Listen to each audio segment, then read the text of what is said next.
Okay, so I'm switching up my volunteers now to my volunteer Jimmy. We're going to work on the rehabilitation portion of the pectoralis major tear.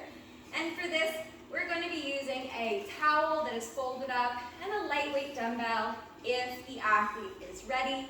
If not, just body weight with no resistance is a good option as well. So what we're going to do, I will show you first, is we're going to be laying on the bench in a side lying position, as though you were going to be laying on your side to go to sleep.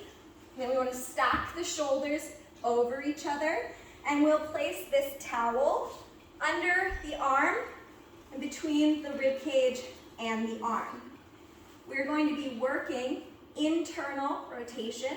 At this particular point, we're going to be working with resistance. Again, you can use no resistance, body weight, or a resistance band if required. We're going to place ourselves in this stacked position and pull the hand in toward the body. This is side-lying internal rotation.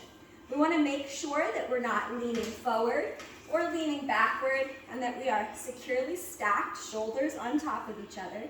And if it's too difficult for you to keep your head up, you can always use a little block or a cushion for your head. Again, we're going to be placing our open supinated palm with a dumbbell in it up toward the body, and then slowly bringing it back down, concentrating on the eccentric and concentric portions being secure, stable, and well executed. I will now have my demonstration volunteer, Jimmy, attempt to perform this.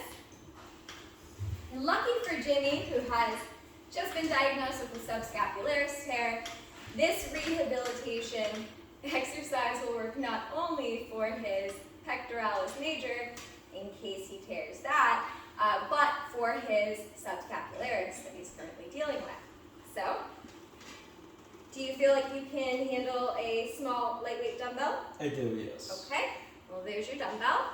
And Jimmy, go ahead and demonstrate for me.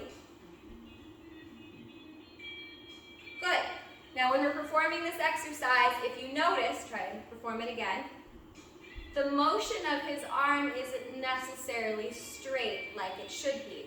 This is a big part of the pectoralis major's job. And if a rotator cuff injury is something you're already dealing with, you might see some imbalance in that motion. So when we're doing this, we want to make sure that we are keeping it nice and straight as you come in. That's hard, huh? It is a little more difficult than I thought it would be. A little bit more difficult than you thought. Continue to do this exercise. We want to do 3 sets of about 12 repetitions, 2 sets if you're just beginning. And if you'd like to progress this motion, you can increase the weight by 2.5 to 5% of your 1 rep max every week. And then when you hit 85% of your 1 rep max for this exercise, go ahead and reduce the repetitions to 5 so we can move into hypertrophy. You can repeat this exercise 3 times a week or even 5 times a week depending on the severity of your injury and or what you're trying to rehab. Okay, Jimmy? Mm-hmm. All right, on to the next one, shall we?